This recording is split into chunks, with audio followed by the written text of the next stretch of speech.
Hello, second graders. Welcome to our writing lesson for today with me, Miss Taylor. I'm glad you're here. Thanks for coming. Let's see, are we ready for writing? Do we have our pencil, writing packet? Oh, and we have a new writing packet for today. We started this last week. We are doing writing packet number 2. So make sure you have your second writing packet. And Miss Lum said it was okay for us to smile because now we have more work to do.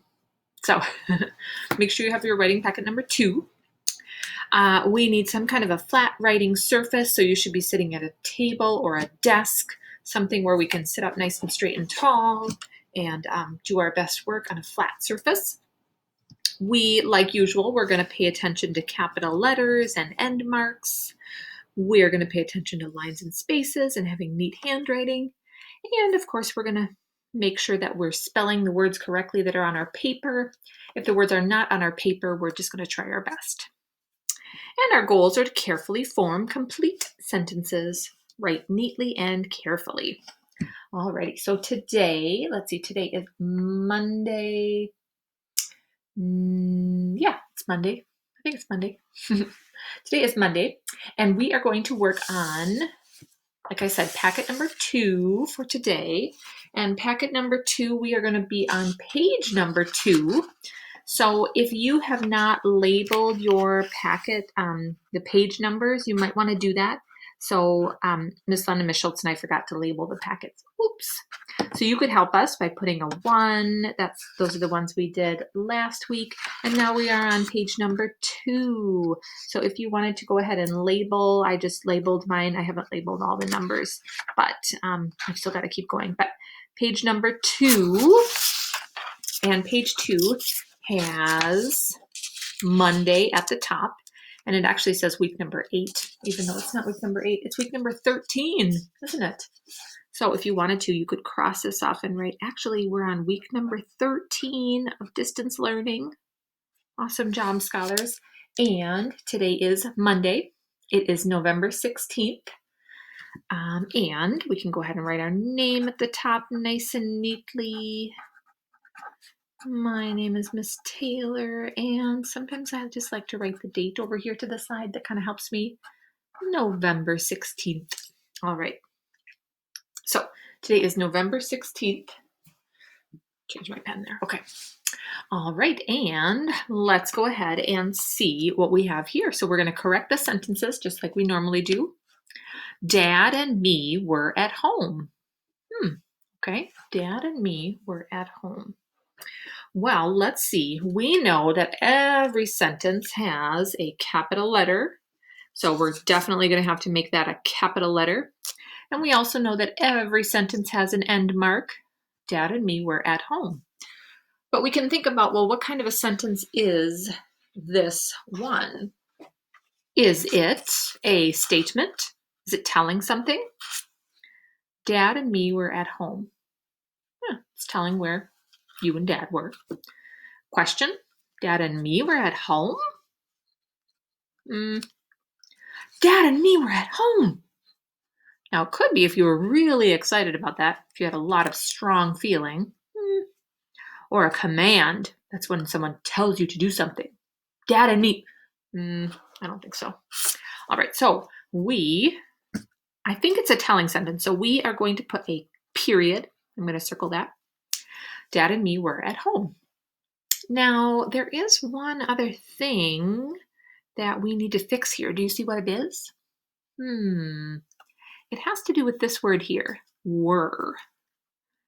And maybe let's think about what our subject is. So every sentence has a subject, and the subject tells who or what the sentence is about.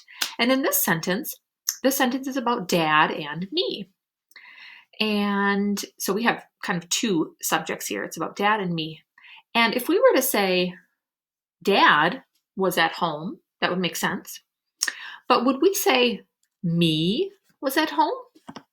Me was home. Ooh, me, cave person. Me at home. Ooh. Yeah, it kind of sounds like a cave person, doesn't it? And the reason we kind of sound like cave people is because this word me This is a pronoun, and it usually goes at the end of a sentence. When we're talking about ourselves at the beginning of a sentence, we want to use a different pronoun, and that pronoun is I. I'm going to cross that out and write the word I, capital I. Dad and I were at home. And so how we can tell is we take one of the subjects out.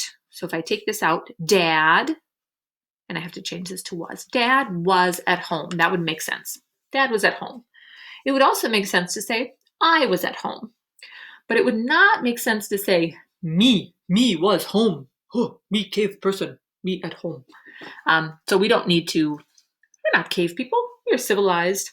And we say, Dad and I were at home.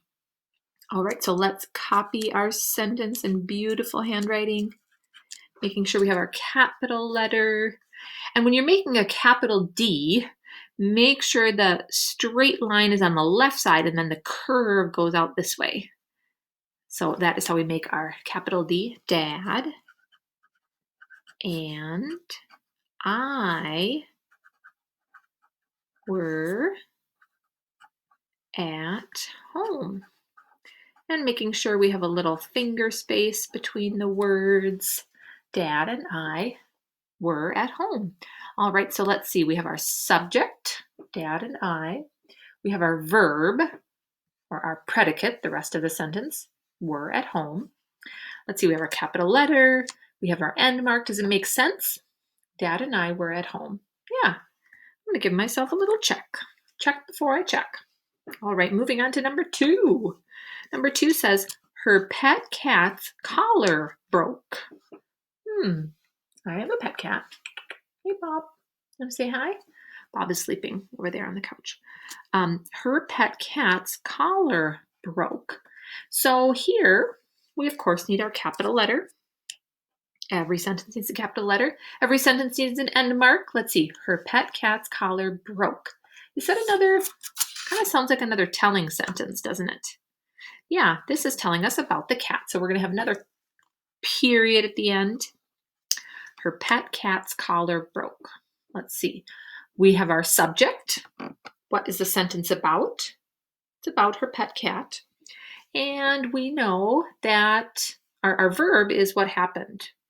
And our predicate, her pet cat's collar broke. So her collar broke. Now, I noticed that we have an S here. Why do we have an S here? Her pet cat's collar broke. Are they talking about more than one cat? Or are they just talking about one cat? Her pet cat's collar broke. Yeah, we're really just talking about one cat. But there's an S here because we're saying that something belongs to the cat. But we need something to show that something belongs to the cat. Do you know what that's called?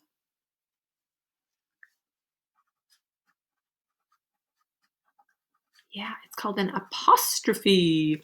And we need an apostrophe because we're saying that something belongs to someone. So let's go ahead and copy this sentence in our neat handwriting. Her pet cats. Now here is where we need our apostrophe S because we're not talking about more than one cat. If you just add an S to things, that makes it plural, more than one. But we're not talking about more than one cat. We're saying that the collar belongs to the cat. So we have an apostrophe S. That shows belonging. Something belongs to someone. Her pet cat's collar broke. Period. All right, so we have our capital letter. We have our end mark. Does our sentence make sense? Her pet cat's collar broke. Yep. I'm going to give myself a check. A little check mark. Would you guys like to say hi to Bob real quick? Talking about cats. She wants to say hi to you guys. Hey, Bob. No, Bob does not have a collar. But she just wanted to say hi. Want to say hi, Bob? Yeah. You want a collar? Okay, so Bob is very sleepy right now, so she's just going to go back to bed. Okay. There you go, Bob. Bob has a very busy day. She gets exhausted from her busy day of being a cat, walking around and eating and sleeping. Cat things. All right, let's carry on.